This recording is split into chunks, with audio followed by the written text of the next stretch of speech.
The gap. Wealth isn't how much you earn, it's the gap between what you earn versus what you spend. Let's say you have one person who earns 200k a year, but he spends 160k a year. That's still a broke mindset. Whereas if you have someone that earns 80k a year, but only spends 20, that's gonna be a rich person one day. Person one, you say, oh, he's got a nicer car, he's got a nicer lifestyle, he's got more responsibilities, but I'd take it for the car. While he only saves and invests 40k a year. Whereas person two has 60k to play with instead of 40. Now, there are only two aims to this game. You've got to earn more and you've got to spend less. The second one's the hardest. Actually, earning more is pretty easy. But the truth is, most people focus on the wrong one first. They focus on saving money when they don't actually earn that much, whereas you need to really increase your income.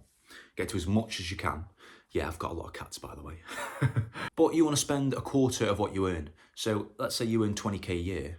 You've only got 5k to spend per year, and that is not possible. So if you think like that, you're gonna make more money. You're gonna make at least 70k a year, just so that you can compete with 1/4 of your income actually being spent. Because that's scary. If you make 20k a year, you're probably gonna spend 20k a year. That's 100% gone. And people wonder why they can't save. So step one isn't budgeting, it is actually earning more. So how to earn more for beginners? You don't need 10 skills. You need just one skill that makes a lot of money. So it's easier to do than you think.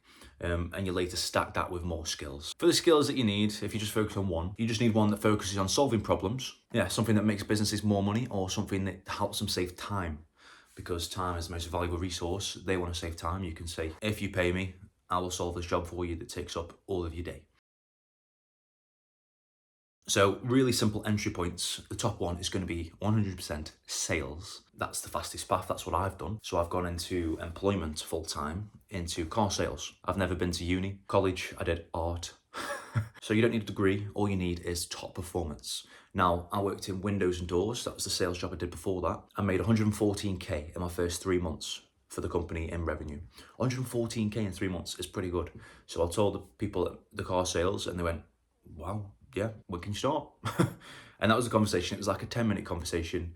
We talked about my previous experience. But before that, you just got to get lucky and find someone that's willing to give you the first shot. As long as you can prove you can sell, you'll get the job. So it is uncapped commission, and it's brilliant when it's that way because you're in control of it then. You're practically self-employed and you control how much money you make just by your skills, how many people you talk to per day, and how good your conversion rate is. If you can sell, you'll never be broke.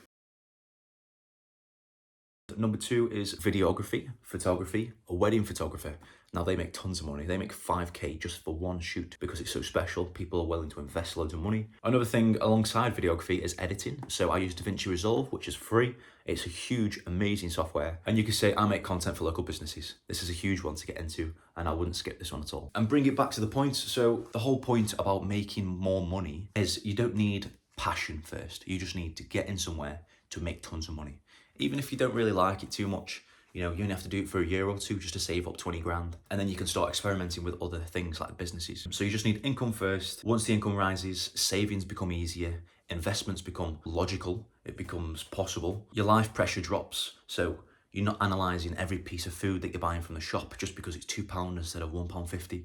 But here's where people mess up. This is part two. This is actually how to save your money and not sabotage it, because people do sabotage without even knowing. So as your income goes up, so do your expenses, and it just happens naturally just because you feel like you can afford it. You deserve it because you're working so hard. All you got to do is keep it realistic, not extreme and not hyper-focusing. Don't cut out everything. You don't need to. Just cut out the things that are weighing you down, things that are leaking money, the biggest things. So the rules I've got here for actually saving the money that you're making, let's say you're making 100k a year now, how do you not ruin it by spending it all?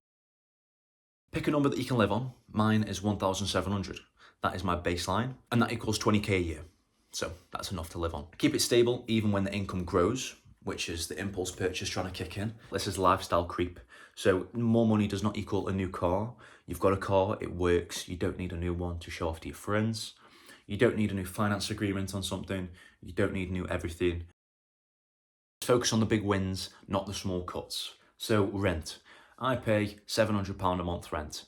I could have paid £1.5 grand like we did at this old place, but we split it, so it was a lot cheaper. Moved out now.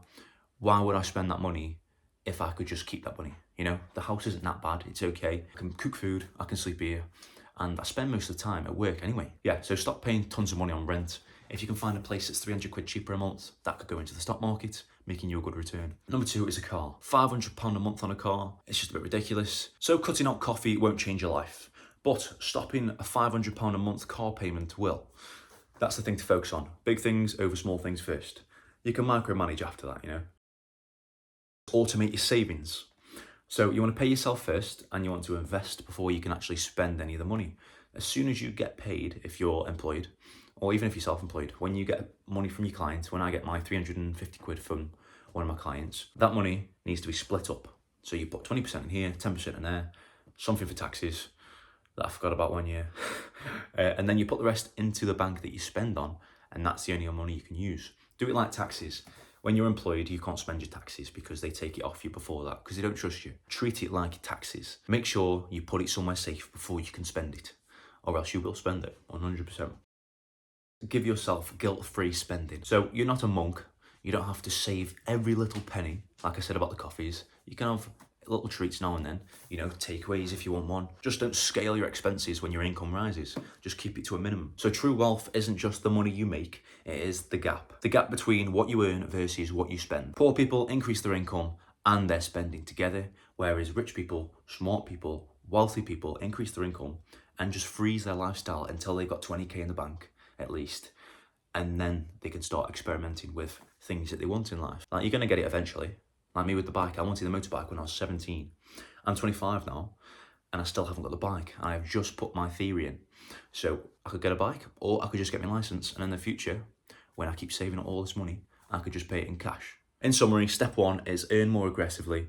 Step 2 is control your spending intelligently. And the gap is your freedom. So just focus on the gap, and that's all that matters. Thanks for watching.